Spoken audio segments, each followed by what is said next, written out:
Mga sumbong ngayong araw sa pambansang sumbungan. Bitag Help Desk. Korean business partner kinulong sa immigration para makalaya, nagbayad ng 2.2 million sa fixer. Subcontractor abonado. Labor tapos na. Koleksyon wala pa. Mag-asawang rider nagalusan. Sasakyang nakabangga, tumakas pero naplakahan. Ang sumbong, iimbestigahan at aaksyonan sa pambansang sumbungan. Bitag Help Desk. Project po ako. Doon ko po nalaman na napakarami po na pala niyang taong nakuha din ng pera.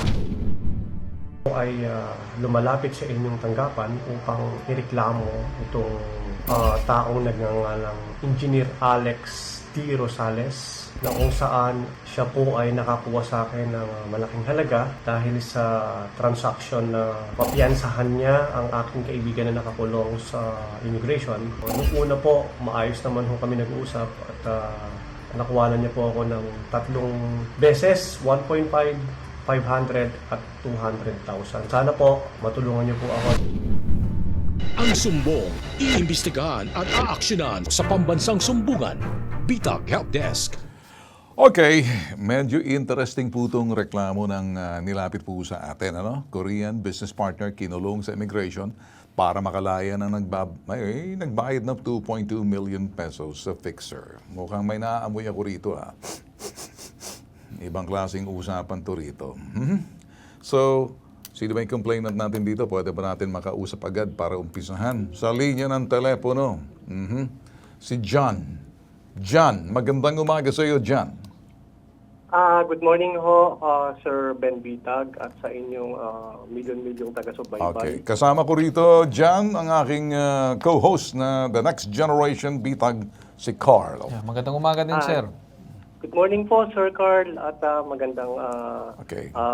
araw din po sa inyong mga taga-subaybay. Alright, John, tayo po ay naka-live sa IBC TV 13 nationwide. Ganon din po sa CLTV 36 nationwide din tayo napapanood. Worldwide sa Bitag, ito'y YouTube channel tayo ngayon. John, ito ba'y kaibigan mong sinasabi mo, nakita mo na in person? Yes po, Sir Ben Bitag. Nagkita na kayo? Opo, before. Okay, ako nakita na po kami. magtatanong lang muna ako dyan para mabilis. Ako yung Okay, pagtatanong okay, ko para wag ka na magkwento. Nasabi mo na okay? So ngayon, mag-iimbestiga na ako. Nakita mo na ba in person itong Korean na sinasabi mo, partner mo, na pumunta na ng Pilipinas?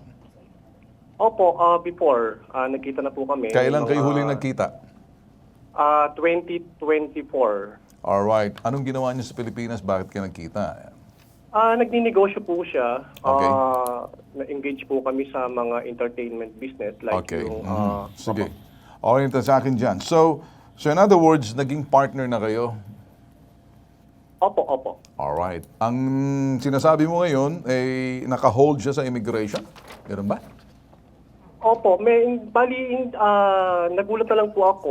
John, na huwag ka na magkwento. Sagutin mo lang ako dyan. Nasabi mo na lahat dyan sa VTR kanina, okay? Apo. Kasi hahaba oras natin, limitado tayo. So in other words, gusto mo bang sabihin itong kaibigan mong, itong Koreano na business partner mo, nakadetain sa immigration, yun ba? Opo. Pero deported na po siya. Alright, so deported na siya. Na-deport siya, kumbaga, itong April 2026. Tama? Yes po. Tama po. So sa akin lamang, anong matutulong namin sa iyo kung na-deport na siya? Actually po, kwento ko na po. Oh, hindi. John. Ano ang matutulong namin na na-deport? Huwag ka na magkwento, tapos na tayo riyan. Lagpas na tayo riyan. Solusyon na tayo dyan, okay?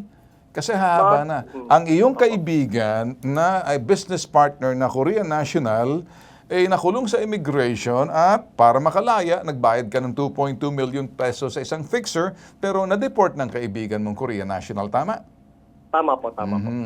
So ano matutulong ko sa iyo ngayon? Nanda-deport na. Sana po mahabol ko po yung taong kausap ko na nangako sa amin na papiyansahan, ilalabas niya. Alright. Meron Okay. kaming money back guarantee. Alright. John, ako'y magsasabi sa iyo. Alam mo ba na illegal ang paggamit ng fixer? Alam ko po, yun po ang malaking... So pag gumamit ka ng fixer dyan, may kasama ka rin yan. Pati ikaw, dali dyan.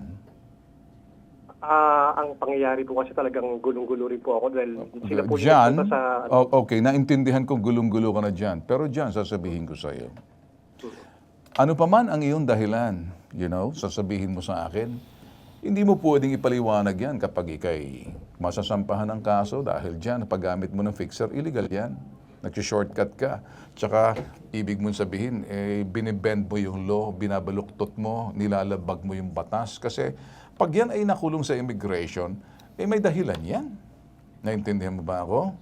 Opo. Pangalawa, Opo. nagiging sagabal ka, primarily, you violate the ease of doing business para maging efficiente yung gobyerno natin, yung Delivery of Service Republic Act 1103 at 32. So, ganun ibig sabihin yan.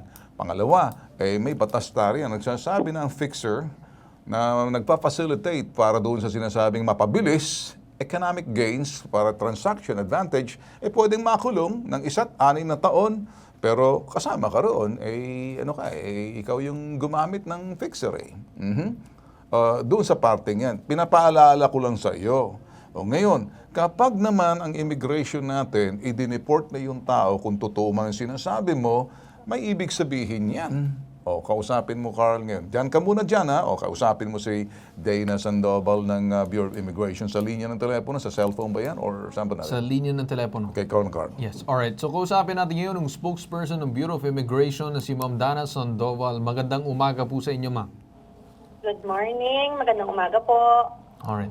Ma'am, I think narinig niyo naman ang aming usapan na kung saan itong si alias John kumuha ata ng isang fixer umano na sa sa immigration daw na makakatulong daw na ilabas itong umano Korean national, but so happens April 2026 na deport na umano itong Korean national. So what can you say about this, ma'am? Yes, sir. Marami po ang nakakapagtaka dun sa storya. Una po ay hindi po dapat tayo gumagamit ng mga fixer para po ayusin ang mga problema. Tama. Kailangan po legal yung pamamaraan natin dahil ito po kadalasan ay scam o kaya naman po illegal. So, let us also protect ourselves. Daanin po natin sa legal na pamamaraan if there are cases na kinakaharap po. Pangalawa po, nakuha ko po sa inyong staff yung detalye po nung sinasabing Korean national as well as yung binabanggit po na fixer. Yung fixer po is not an employee and has never been an employee of the Bureau. At Okay. yung nakakapagtaka po, yung dayuhan, yung Korean national po ay wala po siyang derogatory record, yung pangalan po na ibinigay. So, it might be a scam po based on the information na ibinigay po sa atin. Ang sinasabi kasi, ma'am, ni Jan, nakausap niyo na raw to sa mga transactional sa business. Kaya nasa line yung telepono. Ikaw, Jan, nandyan ka ba, Jan? Sir, andito pa po. Jan, pakiulit nga. Ito ba'y nakasama mo sa negosyo? Kaya kita tinatanong pa ulit-ulit. Nagbayad ka pa ng 2.2 million pesos doon sa fixer. Ang sinasabi mo para mailabas, ang tanong ko sa'yo, sigurado ka ba talaga nakasama mo sa negosyo to? Or baka naman lumalabas tanong ko lang namang sa inyo. Nakita mo na ba Kasama ko po siya. nagkaroon na Kasama ba ko kayo po ng siya before. eyeball to eyeball conversation? Yes po. Nung nasa labas pa po siya. Nasa magkasama labas po siya. kami. Yeah, in fact, nag-invest po siya before sa isa naming entertainment business. Sa entertainment business. So in other words, nakita mo na to. So gumamit ka Opo. ng fixer, nagbayad ka ng 2.2 million pesos para mailabas. Tama? Parang ganun po, pero sila Okay. po kasi nag-approach sa akin. Okay, sige. Sila nag-approach sa iyo. Kaya nga dyan, nandyan sa kabilang linya natin si Dana Sandoval, siya magsasabi siya, Ma'am Dana, ano sa palagay niyo dito sa sinasabi ni Jan?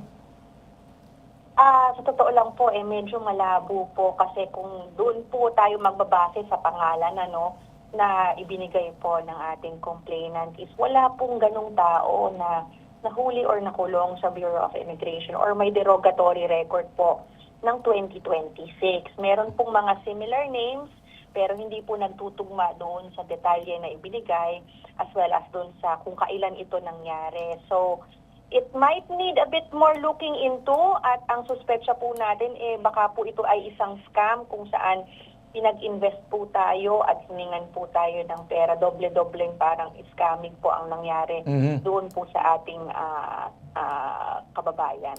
Ma'am, alam niyo, Ma'am Dana, I had that kind of feeling from even before we started the program. Kaya lang, siniguro ko po na makausap po na kayo, kinonfirm niyo ba, wala namang derogatory record, tsaka walang pangalan ng ganyan, wala namang na-deport ng ganyan. It could be a scam in which maaring kausap niya ng Korean national na yun, baka hindi niya talaga nakilala yung talagang pagkatao, baka iba yun. Pagkatapos ito pang fixer na to, doble-doble, pagkatapos siya makuha na ng pera noon, eto pa ngayon, 2.2 million pesos pambayad dun sa fixer para maayos sa immigration. So, tumutugma po yung sinasabi ninyo sa tingin ko. Ikaw naman dyan, ano sa palagay mo? Self-realization, anong tingin mo? Sir, I do have the documents. I do have the proof na nakulong po siya dyan. September 2025. Nakita mo? Meron po akong kopya. Diyan, sandali. Opo. Nabisita mo ba or nakita mo? May lawyer ba siya nakausap mo? Yun po yung naging agreement namin nung kaya bakit ako naglabas kasi lawyer po yung kukunin niya para daw po piyansahan. Sinong niya? Sinong niya? Yun po si Engineer Alex. Saan mo nakilala si Engineer Alex? Siya po yung nagpunta sa pwesto ko. Bakit siya Tapos pumunta nagkausap sa po kami. pwesto mo, si Engineer Alex dyan?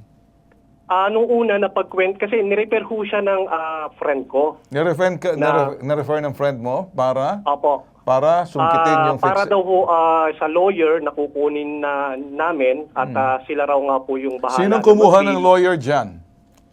Sila po, si Alex, Engineer Alex Rosales. So, magkano binayad niya raw sa lawyer?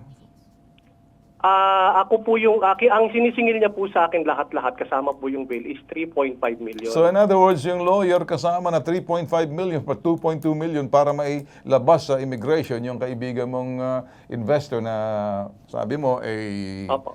Koreano. Opo. Eh, paano dyan? Ang sinasabi ng immigration, walang ganyan.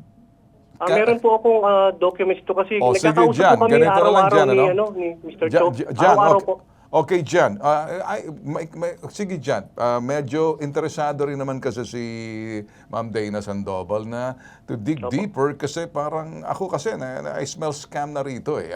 I don't know na kung minsan hindi mo pa rin siguro nahalata. But then again, siguro, Carl, kausapin mo si Atty. Yeah. Batas Mauricio. Sige. Attorney Batas Mauricio, magandang umaga po sa inyo. Hello. Sandali muna dyan, nakakausap natin. Wala ata itong kanina bang telephone to. Yeah, chine-check ko lang. Mukhang, Attorney Batas, mukhang may chong-chong. problem lang ata itong phone, no? We'll call you back. Wala, Siguro wala, we'll wala. switch to another phone. Another phone. Yeah, sige. Kanina ba yan? Sige, anyway. Yeah. Ma'am Dana, narinig mo naman, willing naman daw si Jan siguro to do a further investigation para matumbok po siguro natin, Ma'am Dana, in the interest of fair play and public service na rin para maibsan naman ang kanyang pangangamba or kanyang pagdududa. Siguro, Ma'am Dana, manghimasok na rin po kayo para ma-enlighten po yung si Jan. Is it okay with you, Ma'am? Yes, of course po. Matulungan po natin na malaman ang punot dulo nitong mga ito at identities po ng mga tao na ito. And ma-confirm kung talaga po bang sila ay nakulong, itong Koreano na ito, at nahuli po ng immigration. So siguro po, makikipag-ugnayan po tayo sa kanya through your staff po para makuha lahat ng detalye po ng mga binabanggit niyong dokumento. All right. Ma'am, okay ma'am, we're gonna work with you on this, ma'am, kasi para naman medyo, baka sabihin ni Jan, parang binabaliwala natin. So, open naman ang pintuan po ninyo and you're even interested. So, we'll work with you on this, ma'am, para lang maibsan yung kanyang, ano man yung kanyang pangamba or kanyang pagdududa na ayaw niya maniwala pa rin, feeling niya. Siya naman po yung victim and nawala na po siya ng 3.5 million, 2.2 roon para doon sa immigration daw. Kaya lang sabi na deport pero sabi niyo wala naman nang di-deport. So I smell a scam dito. But then again, for the sake of fair play and public service and transparency, tulungan na lang natin ma'am si Jan, ma'am ha? Will do po, panigurado po, tutulungan po natin siya. Okay, ma'am. Okay. Thank you, ma'am. Okay, si Batas Mauricio. Okay, magandang umaga po sa inyo muli, Attorney Batas. Magandang umaga pong muli, Yun. Ginoong Carl Tulfo, Ginoong Ben Tulfo. Paumanhin po sa masamang linya, nasa Bulubundukin po ako ng San Jose, Tarlac. So, how's my line now? Ginoong Okay na, Carl Tulfo? okay na, okay, Attorney. Maraming salamat po. Ito pong problemang ito, problema ng fixer. At alam po natin sa ilalim ng mga batas na umiiral sa Pilipinas, Ginoong Carl Tulfo at Ginoong Ben Tulfo, lalo rin pong Republic Act 9485. Yan po yung anti-fixer law. Bawal po yung mga ganyang uri ng pakikipagtransaksyon doon po sa mga fixer.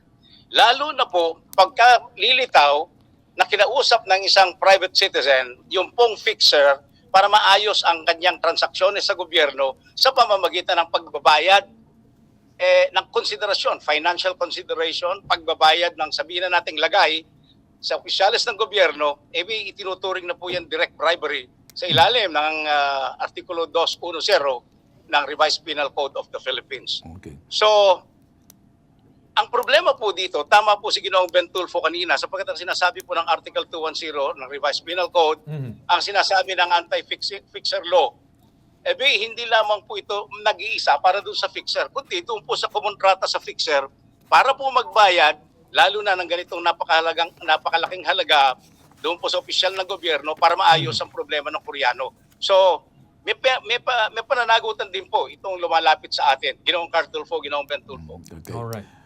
Anyway, siguro, attorney, tutulong naman sa atin dito ang immigration for the sake of transparency kasi sinasabi naman ni John na talagang totoong pangyayari.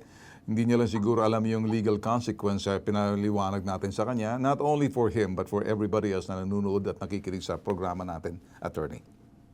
Opo, maganda po yan at ang layunin naman po talaga ng Pambansang Sumbungan ng Bitag ni Ginoong Ben Tulfo at ni Ginoong Carl Tulfo mabigyan ng kaunawaan ng sambayan ng Pilipino sa gitnang mga uri ng batas na nakakaapekto sa pang-araw-araw na buhay. So, paalala lamang po, pagka po kayo may pagdududa sa legalidad ng inyong transaksyon, dumulog na po muna kayo dito sa Pambansang Sumbungan ng Bitag at may mga magpapayo po sa inyo kung ano ang magandang hakbang ayon sa batas. Maraming salamat po, Ginoong Ben Tulfo. Thank you rin, Ginoong attorney. Carl Tulfo. Alright, sige. Araw po. Alright, siguro. Carl, kausapin na natin si John. John, nandiyan ka pa ba dyan? Yes po, sir. Sir John, Ben. sige, hindi pa tayo natatapos dito at tutulungan ka namin, makikipagtulungan sa immigration but already sinabi namin sa iyo kung ano yung lahat ng dapat malaman mo. Tuloy pa rin Yes tayo po. dyan, ha? Okay? Yes po, sir Ben. Alright.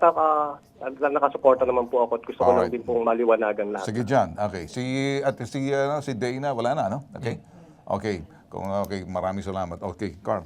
Alright, at magbabalik tayo after ng commercial break. Itong Pambansang Sumbungan, Bitag Help Desk. Susunod sa Pambansang Sumbungan, Bitag Help Desk, Subcontractor Abonado, Labor tapos na, Koleksyon wala pa. Ang sumbong, iimbestigahan at aaksyonan sa Pambansang Sumbungan, Bitag Help Desk. Mark, kain tayo ng lunch. Si Mark. Sensitive ang sikmura sa matataba at maasim na pagkain. Sikreto at panlaban ni Mark. Gut Right.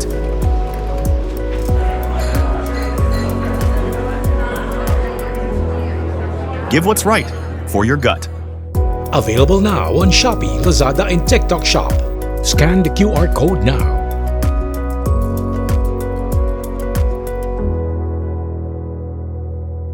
Coming soon to selected drugstores near you. Need help?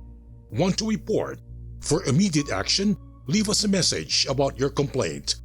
Download our Bitag app now.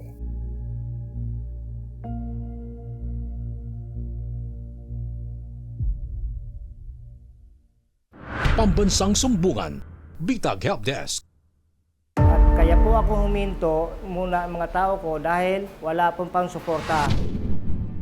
Ako po ay lumapit sa Bitag upang ireklamo po ang Edison Development and Construction. Kasi po hindi po ako pinabayaran ng billing namin sa loob ng 3 linggong trabaho ng mga tao ko. Yun po ay hindi po ata sila umabot sa billing na hinihingi ng PGH na ano. Yung billing nila na 20% hindi pa sumabot dun sa kanilang napagawa. Ang gusto ko po sana mangyari, bayaran po yung aming 3 weeks na bali hindi nabayaran ng Edison. Sir Ben, Sir Carl, sana matulungan niyo po ako. Maraming salamat po. Ang sumbong, iimbestigahan at aaksyonan sa Pambansang Sumbungan, Bitag Help Desk. Alright, so ngayon sa susunod na sumbong na pag-uusapan naman natin, kasama natin ngayon itong si Subcon na si Lito Hama ba, sir? Hama? Jama po. Jama. Okay, Opo. magandang umaga po sa inyo, sir. Magandang umaga rin po. Alright. So sir, kung hindi pa ako nagkakamali, kayo po ay isang subcon na gumawa ng bakuran dito sa kilalang ospital sa may PGH. Tama po ba? Tama po. Okay. Ngayon sir, ano po yung pinaka-problema natin? Bakit po tayo lumapit ngayon? Yung trabaho po namin sa loob ng 3 weeks, hindi po ako nababayaran. Kaya wala po akong pambayad sa tao. Nabanggit ba sa iyo na mismong GenCon mo kung ano bang dahilan bakit hindi ka nabayaran? Hindi daw po sila nakakoleksyon. Collection, pero may concern ba regarding ba sa trabaho ninyo? Kung hindi ba pasok sa kanilang standard yung iyong trabaho? Wala naman po, sir. Kasi So walang binanggit tungkol sa back job? Wala po. Kasi nakabiling naman po ako. Nag-progressive billing kayo Opo. at tinanggap nila. Yung 3 weeks po na hinahabol ko po, hindi nila naibiling. Hindi nyo naibiling? Hindi naibiling. Or hindi naibiling ng GenCon? Hindi po binili ng engineer kasi nagtuturuan po silang tatlo eh. Hindi. Okay, so hindi naibiling kanino? Doon po kay Edison. Kay GenCon? Yun po. Okay. So sino ko yung nireklamo nyo? Yung GenCon o yung engineer? Yung Jingon po mismo kasi empleyado naman po nila yung engineer. Okay, Sir Ben, ano po Okay, masasabi niyo? sige, ganito lang muna. Boss, una sa lahat, ikay subcontractor. Opo. At ang general contractor mo ay GenCon, tama? Opo. Okay. Meron ba silang nakita sa ginagawa mo, yung sa kalidad ng paggawa mo na medyo may nakita sila kung kaya't hindi ka muna nabayaran kasi hanggat hindi inaayos yun? Wala naman po sir, totally po ako ang gumawa ng sample lang para maipasa sa PGH. Okay. Ang ibig kong sabihin, nung tinayo nyo na ba yan, o okay ba yung anong sinabi ng GenCon na baka naman kaya hindi ka nabayaran sa anumang kadahilanan, baka may kulang or merong gustong ipagawa na hindi nagawa. Gobyerno yan eh. Una-una sa lahat PGH yan, UP yan eh. Gobyerno natin yan. At ayaw naman natin makita na ang gobyerno natin ay gumagawa ng bagay na medyo hindi tama, pero hindi alam ng gobyerno. Kasi ang gobyerno, kumuha ng general contractor, at yung general contractor, yun. Pero yung general contractor mo naman, hindi ko maintindihan, dapat sa ilalim ka ng general contractor mo, kung anong medyo nakita nila hindi sigun doon sa pamantayan at gusto ng kliyente ng PGH, ng UP, sasabihin sa iyo. Meron ba silang nakita na bagay na pinaaayos sa iyo muna? Kaya baka hindi lang kayo nagkaintindihan. Wala po sir, wala silang sinabi Walang-wala sa akin. talaga. So, nung sinabi ng general contractor mo na kung nag-bill ka sa kanila at bakit hindi ka pa nababayaran? Yung nauna po, nababayaran po ako ng pauti-uti. Hindi po bigla, kundi Okay, parang... ano daw ang dahilan bakit hindi ka nabayaran itong huli? Kaya hindi po pumasok sa kanilang HR. Ano daw ang dahilan? Hindi pumasok? Hindi po pumasok sir, gawa ng hindi biniling po ng engineer. Kasi yung engineer ng tatlo, naka-in-charge, nagtuturoan sila kung sino magbibiling sa kanila. So, Yun lang ang dahilan kung bakit hindi na-i-bill? Dahil nagtuturuan yung engineer? Or may concern ng mga engineer kaya hindi nila ma-i-bill? Wala pong concern. okay. Alam mo ba, ang kontrata na yan ay gobyerno yan, Philippine General Hospital, sa ilalim ng UP yan. Yung gusto kong sabihin kasi kung ganito ang sitwasyon at pati ng general contractor hindi ginagawa ng tama ang kanilang trabaho, malilintikan sila kung totoo man ang sinasabi mo. Kasi binibigyan natin ng proseso, subcontractor ka. Ang ayaw namin dito at ang advokasya ng bitag ng programa itong Pambansang Sumbungan, inilalaban namin yung mga trabahong medyo, pananamantala, pang-aabuso, panloloko, or pagpapabaya. O dalawa lang, pananamantala, pang-aabuso, o pagpapabaya. Ayaw kong sabihin panloloko. So ang bagay na sinisiguro ko, kasi baka may mga bagay na hindi ka sinasabi sa amin, naka-ere tayo, naka-live tayo ngayon, di ba? So lahat na sinasabi mo, naka-record to. Gusto ko makaabot sa gobyerno natin. Gusto ko makaabot sa sinasabi nating gobyerno sa PGH, gobyerno yan, at doon sa sinasabi natin sa UP, gobyerno yan, pondo yan ng gobyerno, na yung general contractor nila, kung totoo man, kung totoo ang sinasabi mo, isang katerbang mga eng-eng na, kumbaga, ginawa mo ng trabaho mo, nakompleto mo bang trabaho mo? Complete na naman po sir. Tinanggap mo nilang trabaho mo na wala silang reklamo sa kalidad ng trabaho mo? Wala naman po sir. Wala silang pagpuna or boss, sabi nga nito, gawin mo to, ganyan, wala. Wala naman po So, sir. na-turnover mo na, so far, okay naman sa UP. Okay sa PGH? Totally sir, hindi pa na over kasi hindi ko natapos kasi binigay po sa ibang kontraktor. Ah, okay. Bakit kinuha binigay sa ibang kontraktor? Wala daw po akong pinansyal kaya sa iba nila binigay. So, ibig nang sabihin, dahil wala kang capability na gastusan muna, tustusan muna, kaya ibinigay sa iba. Opo. In other words, parang ikaw ngayon ang tutustos sa ginagawa mo. At dahil hindi mo kaya kasi nakumpleto mo ng trabaho mo, pero sinabi dahil hindi mo pala kaya, wala kang pera, wala kang kwenta, hindi mo kayang tustusan muna, humihingi ka sa amin, ibig sabihin, tapusin mo muna yan, parang ganon. Wala ba silang binigay sa iyo man lang na kahit na yung startup na sinasabi natin dito, ito yung mga Mobilization. Mobilization mo, wala ba? Wala po sir. Wala na ikusing?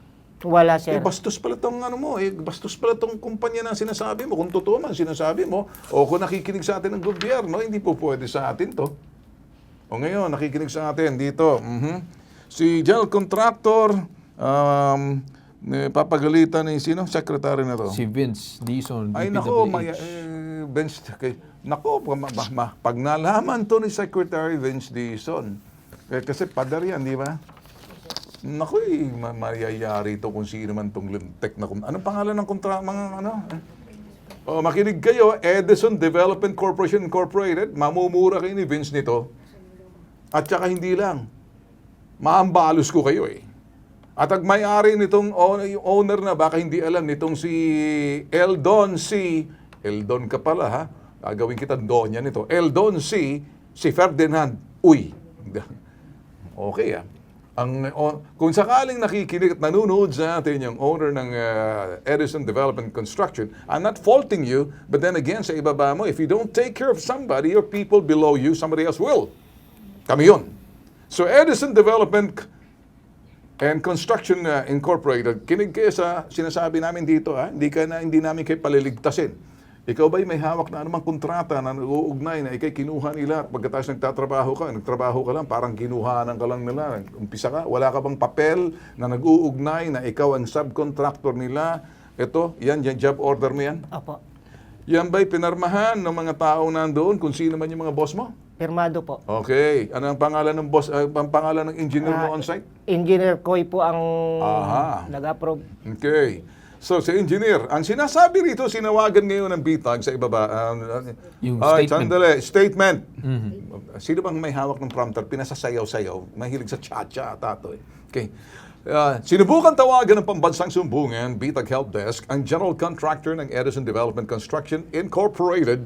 Pero tumanggi ito sumagot sa programa ng pambansang sumbungan. Pero ayon kay Monet Hasal, Assistant Finance Officer ng Edison Development and Construction Incorporated, hindi raw maayos ang gawa ng subcontractor at hindi pasado sa kanilang kliyente ng Philippine General Hospital. Pinapunta nila ngayon si Lito sa kanilang opisina para magkaroon ng internal agreement.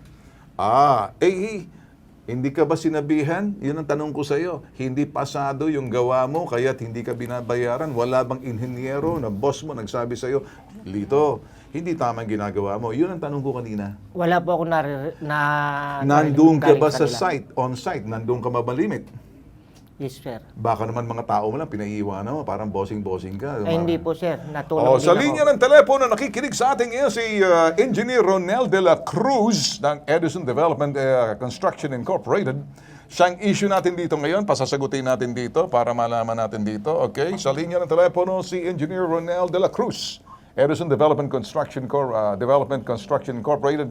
Engineer de la Cruz, magandang umaga sa iyo, sir. Hello, sir. Magandang umaga po. Okay, magandang umaga rin, sir. Nakalive po Yes, tayo sa IBC TV 13 tsaka po sa CLTV 36, sir. Okay, sir. Nandito po yung inyong subcontractor si Lito Jama.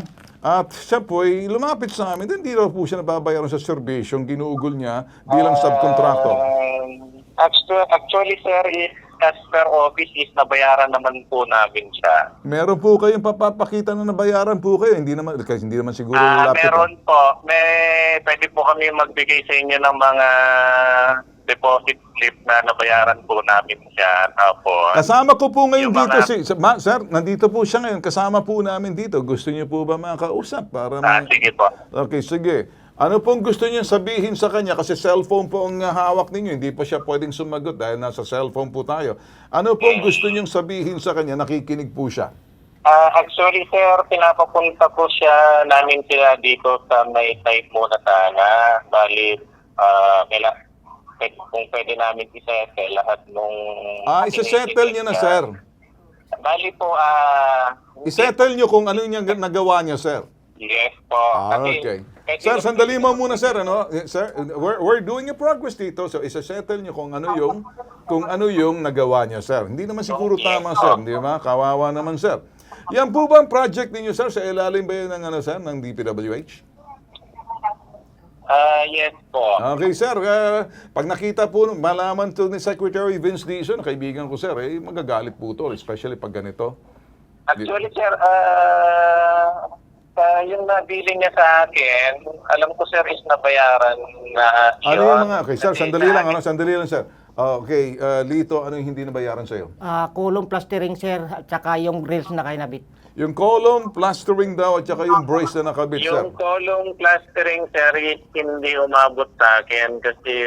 Oy, sir, sino po ba ang tao ninyo dyan, sir, na hindi umabot, sir, na parang sigurado Bali, sir, naman? nalipat po kasi ko, sir, na... Oy, sir, ganito lang, sir, ano? I would warn you to take care of this at hindi po pwede maging dahilan niya na malikluhod lalapit sa'yo ng serbisyo. Kung hindi mo alam, ayusin mo, baka may patawag ka ni Vince Dizon yan, nakikinig sa atin. Sige, sir. Siguro, sir, punta na lang siya after dyan sa program niya po. Sigurado, sir, sasamahan namin to, sir, tapos itimbrehan namin si Secretary Vince Dizon. Okay, sir. So, makakasiguro ba, sir? Kawawa naman po ito, sir. Ay, gusto mabuhay yung kanyang pamilya tapos wala siyang pera. Ayusin niyo, Okay sir. naman, sir. Pwede naman namin, sir, i-settle kung may i-settle Ay, naman. settle niyo talaga, sir. Kasi kung hindi, ako na makakausap niyo, sir. Hindi Okay, magugustuhan. Maraming salamat, sir, ha? Okay po, okay po. Ay, nako. Nakita niyo? Sa totoo lang, buisit ako rin sa... Sino makausap natin? Engineer? Makinig ka. Nagpapalusot ka, Engineer Ronel, ha? Desente pa ako sa telepono at ayaw kitang bulyawan kasi sitel ko mukha mo mamaya eh. Kung hindi ka pa na pambansang sumbungan na pabitag, lintek, hindi ka pa magbabayad. Kinakailangan ko ba sabihin sa inyo to? Pag nagserbisyo at nag-Google, ganyan ka pareho nito, hindi ito ghost flood control, mga ghost. Kaya nga nabubuisit din si Secretary Dizon sa mga ganito. Ito, ginawa ang trabaho, hindi mabayaran. Samantalang yung iba, maraming kontratistang, naku, San Mario Jose. Ngayon, nakikinig ka, Engineer Ronel de la Cruz, ayusin mo, bilisan mo. Pakinggan mo, ayusin mo, bayaran mo, aregluhin mo, kasi kung hindi, ikaw at ako malilintikan ka sa harap ni Secretary Vince Dizon. Itaga mo sa lupa. Kung hindi pa lumapit sa atin, hindi pa maasikaso to. Okay na ba sa'yo, boss? Okay na po, sir. Kahit hindi natin lapitan itong kung si Tess nakikinig sa atin, we solve the problem kasi wala namang problema rin sa Philippine Contractors Accreditation Board. Kung nakikinig sa atin si Tess, it's okay now, Tess, you're there, you're listening. Pero sa atin lang, it's between the Engineer Ronel de la Cruz. Kung hindi pa natin tinawagan, kung hindi pa natin sinabi rito na nandito na, yung mama pala, kayang kesyo, hindi nakaabot sa amin. Hindi nakaabot sa amin. Sasabihin ko sa iyo, umabot sa amin ngayon. Umayos ka! Bayaran mo! Ba't ka natatawa? Lumalabas na tabos yung pagkatigre kasi. Okay na sa'yo? Okay na, sir. Salamat. Pausap tayo sa baba, ha? Mga simple, totoong Yes. tao, tapos ganyan lang gagawin nyo. Lintek kayo. Tama. Sige. Alright. So with that said, magbabalik tayo after ng commercial break. Itong pamasusumbungan, Bitag Help Desk. Susunod sa pambansang sumbungan, Bitag Help Desk. Mag-asawang rider nagalusan, sasakyang nakabangga, tumakas pero naplakahan. Ang sumbong, iimbestigahan at aaksyonan sa pambansang sumbungan, Bitag Help Desk. Mark, kain tayo ng lunch. Si Mark. Sensitive ang sikmura sa matataba at maasim na pagkain. Sikreto at panlaban ni Mark. Gut right.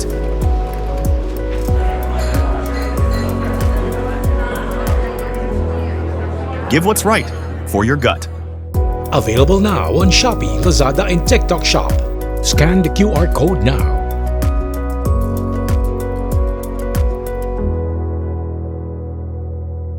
Coming soon to selected drugstores near you. Need help? Want to report?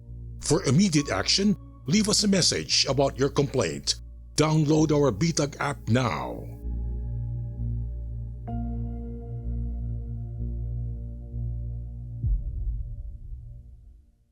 Pambansang Sumbungan, BTAG Help Desk. Bigla pong may nag-overtake na sasakyan, nasagi kami. Lumapit ako sa bitag dahil sa nangyari sa aming aksidente, na hit and run po kami. Nadisgrasya kami ng ganito pero hindi man lang kami tinigilan. Tumilapon po kami. Imbis na tumigil siya para tulungan kami, tinakbuhan po kami, nagdire-diretso siya ng takbo. Buti na lang po, may nagmalasakit, nakuha yung plate number, tapos dinala po namin sa police station ng Lipa. Ang gusto po sana namin mangyari ay mahanap yung driver na to at panagutan ko ano man yung nangyari sa amin. Salamat po. Ang sumbong, iimbestigahan at aaksyonan sa Pambansang Sumbungan, BTAG Help Desk. Okay, eto na po, mag-asawang rider, nagalusan, ang kanilang nabanggang sasakyan, tumakas pat napalakahan po yung suspect. Alam mo, ganito, Carlo, no? Yes. May mga ganitong klaseng sumbong na kung saan, kuminsan nagmamatigas at tinatakbuhan, hit and run ang tawag dito. Deliberately iniiwan yung kanilang biktima sa lansangan. Yes. Pero po pwede naman dito gawin na pwedeng bisitahin at malaman at alam na plakahan at nalam kung sino to. Pwedeng makialam yung una sa lahat dahil crime na po to, tinakbuhan mo sinadya mo, iniwan mo. Pwedeng, nag-imbestigan police, pwedeng HPG, pwedeng LTO. Yes. Pwedeng masuspending lisensya kung nakikinig sa ating ngayon. So, makakasama din sa studio ang mag-asawang si Jesus at Janelle Cantidon. Okay, sige. Nakausap niyo ba? Nakipag-usap pa sa inyo yung nag-hit and run? Hindi po eh. Paano natin nakakuha yung kanilang plaka? Yung sa likod po naming motor, Oo. Nakuha. magandang loob po, hinabol niya tapos pinicturan yung plaka. Okay, salamat naman at ikaw ay may mga ganong klaseng tao, Mga Good Samaritan. kung tawagin dito. So dahil doon sa isang rider din, nakuha niya sa kanyang napicturean niya, na inabol niya. Kung hindi, naiwan kayo. So dito naman ngayon si Corporal Sanchez, siguro Sancho Rosales, kausapin mo Carl sa telepono, itong traffic. Okay. Alright, so magandang umaga po sa inyo, Police Corporal Sancho Rosales. Magandang umaga po sa inyo.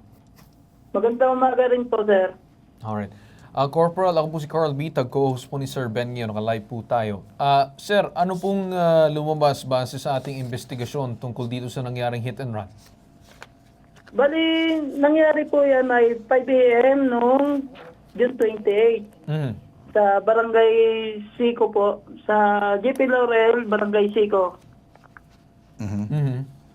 Bali po sila po ay nag-personally affect po dito, yung mga victim natin sa aming opisina, at kinuha ko po sa kanya ang details kung paano po nangyari. Corporal, matanong ko lang yan, nakapag-backtracking ba kayo? Na-check nyo ba kung ano ba yung mismong pangyayari bago po tayo doon sa lumapit sila doon sa inyong opisina? Nakapag-backtracking ba kayo? Nakapag-imbestiga ba kayo kung ano ba talaga mismo ang nangyari? Bali, sir, ang mga CCTV po natin is blurred. Wala pong pagkuhanan po ng magandang kuha ng CCTV kasi madaling araw, ano po ng mga ilaw. Sige, okay po, Corporal. Naintindihan na po natin na may problema sa CCTV. So, Sir Ben. Bagos kami po ay nag-verify sa LTO, lumabas po yung pong naka-connected auto loan po siya sa GT Tower International Ayala Avenue, corner. Okay, Corporal, okay na. Okay pa. Okay, nakuha na natin. So, alam niyo na kung sino nakabangga. Opo. Ayun, okay. Na lang po namin so yung may-ari pa lang, sir. May-ari pa lang po ng sasakyan. Okay, sige, sir. Na-verify po namin. Ang driver po ay hindi pa po namin na-verify kung sino ang driver. Yun pa lang po may-ari. Okay, ganito na lang. Corporal, sige, ilang taon na po kayo pagiging corporal? Pagiging corporal po, 6 years. 6 years na kayo, sir. Okay. Sa corporal po. Mukhang ano pa kayo, sir? Mukhang bagets pa kayo, sir, eh. Okay, nakita ko. Bali Okay naman. Opo. Okay, sige, sir, ganito na. Total, naplakahan naman and then nakita na natin dito, sir, na itong sinasabi natin na nagmamayari ng motor, nakuha naman yung pangalan ng nagmamayari. Tama, sir? Ng kotse. Yes po, ng tama raw po. Pagmamayari po ng tama raw po. Okay, nakuha na. Okay, sir. So, ang dapat malaman natin ay kung sino nagmamaneho nung araw na yun, yung oras na yun, yung ganap na pangyayari na meron kasi, sir, na nakakuha rin na picturean ng sinasabing plakahan ng another rider. Kaya, nakuha po yung plate number. Okay? Opo. So, ngayon, sir, mahalaga sa amin, ano pong pagganito na, naplakahan na, alam niyo na po kung sino nagmamayari ng tama raw na yan. So, ngayon, sir, dahil alam niyo na, yan ba, sir, tinawag nyo, pinabisita nyo, or ano bang situation? Sinoma nyo for invitation? Ano po, sir? Bali po kami po ay nagfollow up po kami sa Toyota Financing. Okay, so ano pong sinabi na... Para po malaman po namin yung ang details ng may-ari po para po matawagan namin. So hindi nyo pa natatawagan, sir? Hindi po, sir, kasi sige, sir. Ganito na lang, sir. Ganito na lang, sir. Okay na sa atin. Alam nyo, sir, kung sa highway patrol yan, ang gagawin ng highway patrol, nakakasama po pag hit and run. Binibisita po talaga, tapos inaalam yung ganong oras, kinakatok lang, parang field investigation lang, kinakatok sa bahay, pag sino po nagmaneho nitong araw na to, ganito po, nakadisgrasya, naplakahan, titingnan yung sasakyan, sa nasagi, sa ganitong oras, sino nagmamaneho, makukuha po yan kasi investigation po yan. Pwede po, highway patrol. Ilang beses na po namin nagawa nung araw yan na nabibisita po talaga sa bahay kasi parang ang dating niyan, parang kung ayaw nilang makinig sa summon, ang highway patrol pwedeng puntahan kasi nangyari po yan, crime po yan. But anyway, sir, maraming salamat kasi hindi niyo pa na-imbestigahan. Siguro, sir, umpisahan niyo na. May highway patrol kayo ba dyan sa probinsya, sir? Meron ba kayong highway patrol dyan sa Lipa? Sa Batangas City po. Okay. Batangas City. Bali, sir, po ay ayaw lang po magbigay ng ay, sir, hindi po pwedeng ayaw-ayaw na yan. Pwede. Kasi ang inimbestigahan, sir, kasi kung titingnan po yung sasakyan kung saan, kasi nadali rin yung sasakyan at makikita yung itsura ng physical appearance ng sasakyan kung saan sila damage para tutugma sa investigasyon. Hindi po pwede, sir, na ipapatawag na lang kasi kung sa highway patrol, bibisitahin po yan. Diyan ka lang, sir, ano? Carl, siguro kausapin mo si LTO. Alright. So kausapin natin ngayon sa kabilang linya, ito ngayon si ASEC Marcos Lacanilao, itong Chief ng LTO or Land Transportation Office. ASEC, magandang umaga po sa inyo. Magandang umaga po, Sir Ben. Magandang umaga sa lahat po na nakikinig na nanonood. Kasama si Carl po, kasama natin. ASEC, kasama ko po ngayon si Sir Ben, ako po si Carl Bitag. ASEC, ano pong masasagot natin regarding dito sa case na ito na hit and run na kung saan tinamaan po itong mag-asawa ng isang Toyota Tamaraw na isang sasakyan. Ito yung mga bagong modelo. Pagkatapos, hindi daw po sila inistapan dire-diretso. Bigla raw kasi itong nag-overtake sa kanang bahagi nila at nauwi sa pagkasabit ng kanilang minamanehong motorsiklo. Ano po masasabi natin, sir, as part ng LTO? Unang-una po, hit and run, maliwanag po na hit and run yan. Yun pong biktima po natin, kung maaari po na pumunta sila sa amin ngayon sa LTO para po makapag-complain, kasi within the day po, ipapa-alarm ko yung sasakyan. Ayun. Malalaman ko po namin kasi although kung Toyota Financing yan, may pangalan yung tao kung sino mamili. Makikita ko po encumbered pa siya. So, ma-alarm ko po yung sasakyan tsaka yung lisensya ng registered owner. So, pareho po sila para mapanagot po natin. Pag hindi po sila sumunod dyan, pwede namin i-impound yung sasakyan. Alright. Okay. Sir Ben. Alam nyo, ASEC, kami lagi nagpapasalamat sa tuwing na kayo'y nakakausap, nagbibigay po kayong kalinawagan at medyo na informational, educational din sa mga tao. Kung ano yung mga nasa lansangan, pati yung mga sinasabing hit and run, makikita ko po yung sinasabing talagang public service po sa inyo, talagang pinapaliwanag po ninyo. We're happy, sir, na dito sa ginagawa ninyo, we're working with you also. Mga simpleng tao lang to, talagang galos talaga, nakakaawa. But you already said something na ipapagkaubaya na po namin sa inyo dahil may kapangyarihan po kayo dyan sa ginagawa po ninyo, sir. Maraming salamat. Salamat po. Alright. Opo, ma-alarm po yan, mapapanagot po natin. Ngayong araw po na to, kailangan ko lang po sila para may basis po ako para may alarm ko. Okay. Sir, maraming salamat. Mabuhay po kayo, ASEC. Maraming salamat po. Alright. Salamat po. ganito na lang gagawin natin. Sasamahan namin kayo. Mag-iingat kayo sa susunod. Sa alas 5 ng umaga yun, tama? Opo. Saan ba kayo galing yan? Kalamba Papasok? po. Ha? Kalamba. Kalamba. Okay, papunta sana kayo ng San Luis, Batangas. San Luis. At sa kasamang palad, doon kayo na-discrasya. Opo. Ano po yung dahilan kung bakit po kayo San Luis? May- Bakasyon ba? May bibisitahin? May bahay po kami Bahay- doon, may sir, bahay na po kami doon. may manok na konti. Ah, Linggo-linggo po namin binibisita. Yun ang kinabubuhay ninyo. Ano yan? Parang, Ano Bago po? pa lang po yun, sir. Bago lang Bago po pa yun. lang. Nagpapadami pa lang ng manok. Parang farm. Hindi Ano naman po? po. Yung Maliit alaga lang lang po. po, pangkatay lang. Katay lang. Okay. So, nung kayo'y, kalimbawa, ito, kwento nyo sa amin. Nung kayo nasa tawag dito, nung kayo'y nasa lansangan na tumba na kayo, wala bang lumapit sa'yo ng magandang loob? Paano? Ano po yung sa likod po namin, sir? Hinabol Motor. niya muna yung ano, yung nakadali sa amin. Tapos, binalikan niya kami. Sabi, sir, hindi po talaga namin napatigil. Hindi ko po pa talaga napatigil kasi dire-diretso daw ang takbo mabilis. Kaya po ang ginawa niya, naging plakahan na lang daw niya. Tapos bumalik po siya sa amin. Okay. Ito po yung mga sinasabi po natin, mga simple, totoong tao. Kung sino pa yung mga simpleng tao at yung may-ari ng sasakyan, tinakbuhan kayo, hit and run, krimen po yun. Po. Mabuti pa yung may magandang loob. Ito yung hinahanap po natin sa bansa natin, lalo-lalo na ngayon, nagkakagulo na, hindi mo Yes. malaman, hati-hati na tayo. Pero may mga tao pa rin maganda ang kalooban.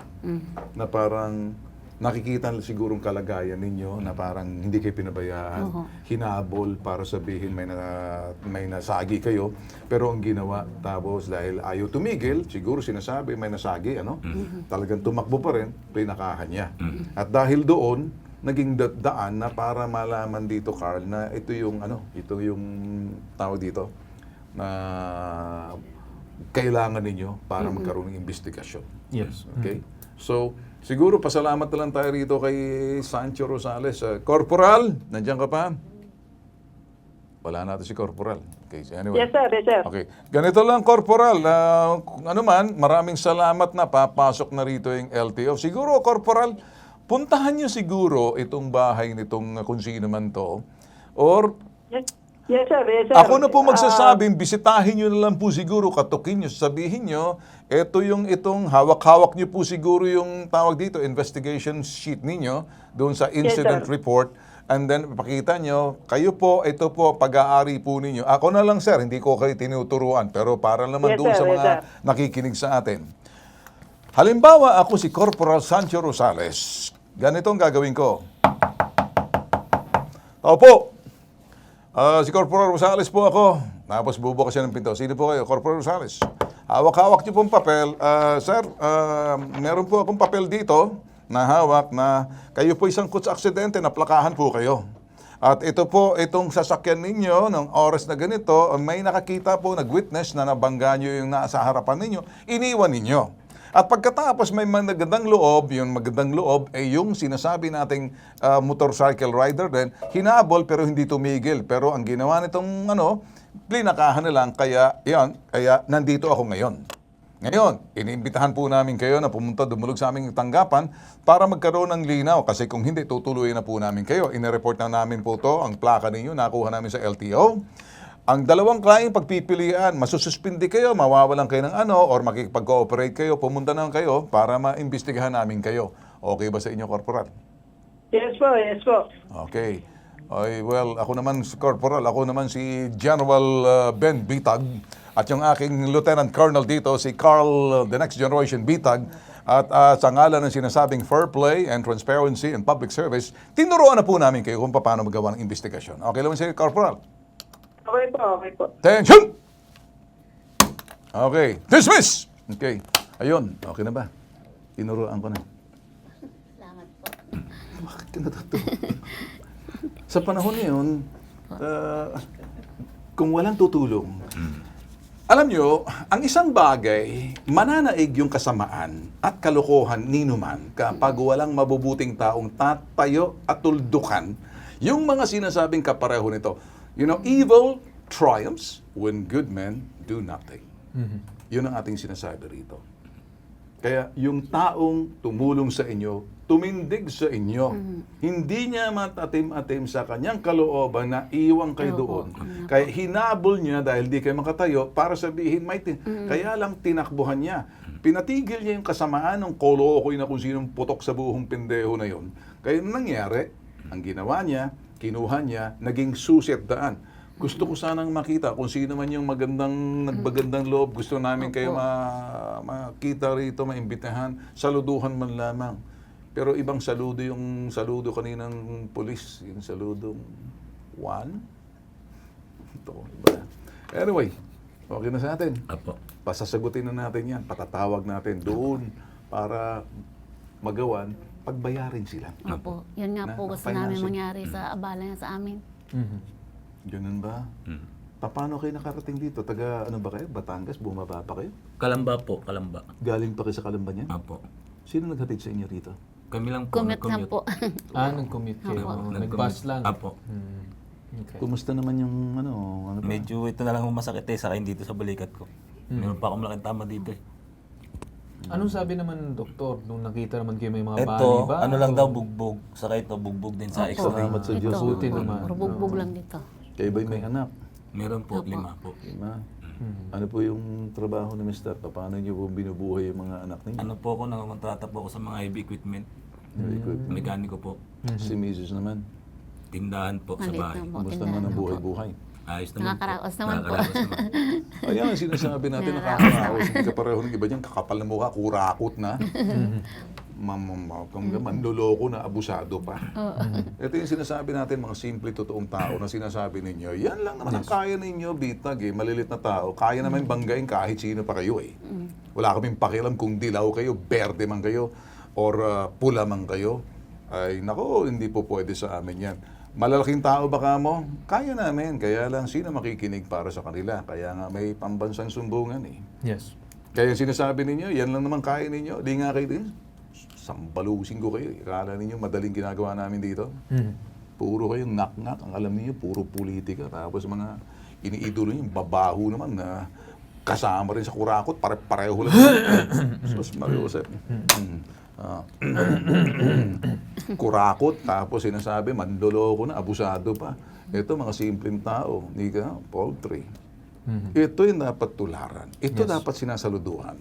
Hindi yung saluduhan yung mga matatapang yan, hiram na tapang daw, kesyo matapang sila kasi ganito. Lul, tapang ninyo, laugh out loud. Yung loko ninyo. Kaya nagsasabi, ito lang ang kaya namin. Oo, mahalaga sila kaysa doon sa sinasabi niyo, pareho lang naman yan. Yes. Wala, pareho yan. O dahil, saludo kami sa inyo. Salamat po. Ikaw na, Carl. Alright. Diyan na tayo magtatapos ngayon sa ating programa. Ito pa masasumbungan, Bitag Help Desk. Pambansang Sumbungan, Bitag Help Desk. Mark, kain tayo ng lunch. Si Mark. Sensitive ang sikmura sa matataba at maasim na pagkain. Sikreto at panlaban ni Mark. Gut Right.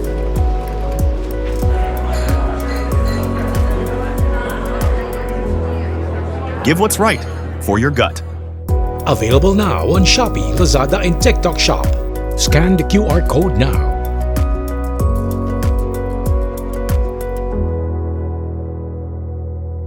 Coming soon to selected drugstores near you. Need help? Want to report? For immediate action, leave us a message about your complaint. Download our Bitag app now.